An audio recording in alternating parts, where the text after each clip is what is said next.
دوسری شرط ان کے خاندانی نسب کی ہے، وہ اہل بیت میں سے ہوں گے، خاص طور پر حضرت فاطمہ رضی اللہ عنہا کی نسل سے۔ اور تیسری شرط جو سنن ابی داؤد میں واضح کی گئی ہے وہ ان کے جسمانی خد و خال کی ہے۔ اچھا، وہ کیا نشانیاں ہیں؟ ان کی پیشانی چوڑی ہوگی اور ان کی ناک اونچی یعنی نمایاں اور کھڑی ہوئی ہوگی۔ ارے واہ! اگر ہم آج کی ڈیجیٹل دنیا کی زبان میں بات کریں تو یہ ایک مکمل fool proof 2 factor authentication system ہے۔ ہاں بالکل ایسا ہی کہہ سکتے ہیں آپ۔ مطلب ایک طرف نام اور نسب کی شرط ہے جو آپ کا لاگ ان آئی ڈی ہے، لیکن صرف آئی ڈی کاپی کرنا کافی نہیں، سسٹم میں داخل ہونے کے لیے مخصوص خد و خال کا پاس ورڈ بھی چاہیے، یعنی چوڑی پیشانی، اور ان کا اقتدار سے بھاگنا ایک بائیو میٹرک تصدیق کی طرح ہے۔ بالکل صحیح کہا۔ اگر کوئی نقلی شخص آئے گا تو یہ سسٹم اسے فوراً مسترد کر دے گا، کیونکہ وہ ان سب شرائط کو ایک ساتھ پورا نہیں کر سکتا، اور اسی کڑے معیار کی بنیاد پر جب وہ مکہ پہنچیں گے تو وہاں موجود نیک علماء انہیں پہچان لیں گے اور پھر وہ بیعت کریں گے۔ ہاں، لیکن مہدی اس وقت بھی بیعت نہیں مانگیں گے۔ یہ علماء انہیں زبردستی باہر لائیں گے اور حجر اسود اور مقام ابراہیم کے درمیان ان کے ہاتھ پر بیعت کریں گے۔ یہ ان پر مسلط کی گئی بیعت ہوگی۔ تو ہم نے دیکھ لیا کہ ایک شخص جو لیڈرشپ نہیں چاہتا تھا اسے عالمی سطح پر روشناس کروا دیا گیا، لیکن اگر پریکٹیکل دنیا کی بات کریں تو جو ظالم عالمی طاقتیں دنیا کے وسائل پر قابض ہیں وہ تو آسانی سے کرسیاں نہیں چھوڑیں گی۔ بالکل نہیں چھوڑیں گی۔ وہ ایک سچے لیڈر کو کیسے برداشت کریں گی جو ان کے کرپٹ نظام کے لیے خطرہ ہو؟ تو پھر ان کا ری ایکشن کیا ہوگا؟ جب بیعت کی خبر مکہ سے نکلے گی تو شام کے علاقے سے ایک بہت بڑی اور جدید فوج انہیں ختم کرنے کے لیے مکہ کی طرف روانہ کی جائے گی۔ لیکن ایک منٹ، منطقی طور پر جب ایک بڑی فوج کو چلنے آ رہی ہو تو پہلا قدم تو عسکری تیاری ہونا چاہیے، خندقیں کھودنا یا ہتھیار جمع کرنا۔ تو کیا مکہ میں کوئی جدید فوج تیار کی جائے گی؟ نہیں، یہی اس منظرنامے کا حیران کن پہلو ہے۔ ان کے پاس اس وقت کوئی روایتی منظم فوج نہیں ہوگی، لیکن ان کا دفاع خود زمین کرے گی۔ زمین دفاع کرے گی؟ وہ کیسے؟ جب یہ شامی فوج مکہ اور مدینہ کے درمیان ایک چٹیل میدان میں پہنچے گی جسے بیدا کہتے ہیں، تو تاریخ کا ایک ہولناک واقعہ رونما ہوگا۔ بیدا کے مقام پر زمین اچانک پھٹے گی اور وہ پوری کی پوری فوج اپنے جدید ساز و سامان کے ساتھ زمین میں زندہ دھس جائے گی۔ کیا پوری کی پوری جدید فوج زمین میں غائب اور کوئی گولی بھی نہیں چلے گی؟ خبر سنا سکیں۔ اس واقعے کو خسف بالبیدا کہا جاتا ہے۔ دوستوں ذرا تصور کریں کہ آج کل کی لائیو بریکنگ نیوز چل رہی ہو، ڈرونز مانیٹر کر رہے ہوں اور اچانک خبر آئے کہ ایک پوری جدید فوج صحرا کے بیچوں بیچ ریت میں غائب ہو گئی ہے۔ یہ سن کر تو دنیا ہل جائے گی۔ بالکل، اگر یہ فوج کسی روایتی جنگ میں ہار جاتی تو ناقدین کہہ سکتے تھے کہ مہدی کی عسکری حکمت عملی بہتر تھی، وہ اسے فوجی فتح قرار دیتے۔ لیکن صحرا میں فوج کا غائب ہونا یہ عسکری کشمکش کو سیدھا الہی مداخلت میں بدل دیتا ہے۔ اور یہی اس واقعے کا بنیادی مقصد ہے۔ یہ صرف فوج کی تباہی نہیں ہے، بلکہ یہ دنیا کے لیے حتمی اور ناقابل تردید ثبوت بن جائے گا۔ کوئی بھی پروپیگنڈا اس کی توجیہ پیش نہیں کر سکے گا۔ تو اس واقعے کا دنیا پر کیا اثر پڑے گا؟ جیسے ہی یہ خبر پھیلے گی، دنیا بھر سے نیک لوگ اور علماء ہر خطرہ مول لے کر ان کی حمایت کے لیے کھینچے چلے آئیں گے۔ یہ شک کی جڑ کاٹ دے گا۔ تو اس کا مطلب ہے کہ یہ واقعہ تاریخ کا سب سے بڑا ٹرننگ پوائنٹ ہوگا اور اس کے بعد ان کی باقاعدہ عالمی حکومت شروع ہوگی۔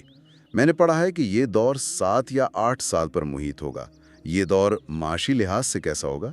یہ ایک ایسا سنہری دور ہوگا جس کی مثال انسانی تاریخ میں کبھی نہیں ملتی۔ آپ اسے مکمل امن اور حیران کن خوشحالی کا دور کہہ سکتے ہیں۔ احادیث بتاتی ہیں کہ مال اس قدر کثرت سے مساوی طور پر تقسیم ہوگا کہ امام مہدی لوگوں کو مال بغیر گنے دیں گے۔ بغیر گنے مال دینا؟ آج کے معاشی نظام کے تناظر میں تو یہ ایک خواب لگتا ہے۔ ہم روزانہ مہنگائی اور عدم مساوات کی خبریں سنتے ہیں۔ آخر 7-8 سال میں اچانک اتنی دولت کہاں سے آ جائے گی؟ اس کی وجہ صرف خزانے ملنا نہیں ہوگی، اس کے پیچھے قدرت اور انسان کے درمیان توازن کی بحالی ہوگی۔ احادیث بتاتی ہیں کہ اس دور میں آسمان خوب مسلسل بارشیں برسائے گا اور زمین اپنی پوری پیداوار اگائے گی۔ یعنی قدرت انسانوں سے کچھ نہیں چھپائے گی؟ ہے تو معاشی نظام خود بخود اپنی قدرتی حالت پر آ جاتا ہے۔ مطلب یہ کوئی جادو نہیں ہے، بلکہ یہ سچے انصاف کا قدرتی نتیجہ ہے۔ اس سنہری دور میں معاشی نظام اتنا شفاف ہو جائے گا کہ کوئی شخص زکوٰۃ یا صدقہ لینے والا نہیں ملے گا۔ لوگ مال لے کر گھومیں گے اور کوئی قبول کرنے والا نہیں ہوگا، کیونکہ سب کی ضروریات پوری ہو چکی ہوں گی۔ یہ دور دکھائے گا کہ اگر واقعی انصاف نافذ ہو تو معاشرہ جنت نظیر بن سکتا ہے۔ لیکن تاریخ کا ایک اصول ہے کہ ہر اچھے وقت کے بعد ایک کڑی آزمائش ضرور آتی ہے، اور مستند حوالوں سے پتہ چلتا ہے کہ اس مثالی دور کے آخر میں انسانی تاریخ کا سب سے خوفناک فتنہ ابھرے گا۔ جی ہاں، اور وہ فتنہ دجال کا ظہور ہوگا۔ اس وقت حق اور باطل کی حتمی جنگ چھڑ جائے گی۔ صحیح مسلم کے مطابق امام مہدی اور مسلمان شام کے شہر دمشق میں دجال کے خلاف جنگ کی تیاری کر رہے ہوں گے کہ فجر کی نماز کا وقت ہو جائے گا۔ اقامت کہی جا چکی ہوگی، اور پھر تاریخ کا ایک اور عظیم معجزہ رونما ہوگا، دمشق کے مشرقی سفید مینار پر حضرت عیسیٰ علیہ السلام کا نزول۔ بالکل۔ ذرا اس لمحے کی ہیبت کا تصور کریں۔ ایک طرف دجال کی فوج کھڑی ہے، فجر کا خوبصورت وقت ہے، اور دوسری طرف ایک جلیل القدر پیغمبر زمین پر نازل ہو رہے ہیں۔ اور اس نزول کے فوراً بعد کا منظر بہت جذباتی ہے۔ جب حضرت عیسیٰ زمین پر نازل ہوں گے تو امام مہدی امامت چھوڑ کر پیچھے ہٹنا چاہیں گے تاکہ حضرت عیسیٰ نماز پڑھائیں۔ تو پھر کیا حضرت عیسیٰ امامت کروائیں گے؟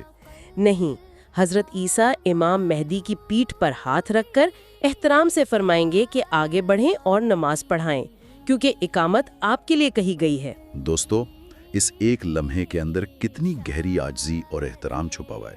آج ہم دیکھتے ہیں لوگ اقتدار کے لیے ایک دوسرے کو نیچا دکھاتے ہیں، لیکن وہاں دیکھیے کوئی کشمکش نہیں ہے۔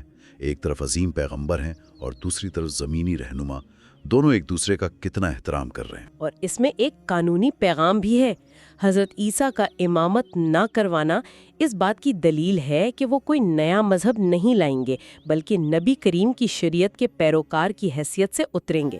بعد میں وہ دجال کو ختم کریں گے۔ یہ تو واقعی بہت گہری اور تفصیلی بحث تھی۔ بالکل، لیکن اس بحث کو سمیٹتے ہوئے ہمیں یہ سمجھنا ہوگا کہ ان واقعات کا مقصد صرف حیران ہونا نہیں ہے۔ امام مہدی ظلم کے خلاف حتمی فتح کی علامت ہے، لیکن یہ آج کے انسان کو اس کی ذمہ داریوں سے آزاد نہیں کرتا۔ یعنی آج کے دور میں ہمارا کیا کردار ہے؟ اگر آج کوئی شخص ذاتی زندگی میں انصاف نہیں کرتا، اگر وہ اپنے محلے یا دفتر میں ہونے والے ظلم پر خاموش رہتا ہے، تو وہ خود سے سوال کرے کہ اس عظیم مارکے میں وہ حق کا ساتھ کیسے دے گا۔ مہدی کا ظہور امید ہے، لیکن انسان کا اپنا امتحان اسی زندگی میں جاری ہے۔ بالکل صحیح کہا۔ آج کی سچائی ہی کل کے طوفانوں میں کھڑے رہنے کی بنیاد بنتی ہے۔ دوستوں، اس تفصیلی جائزے میں ساتھ دینے کا بہت شکریہ۔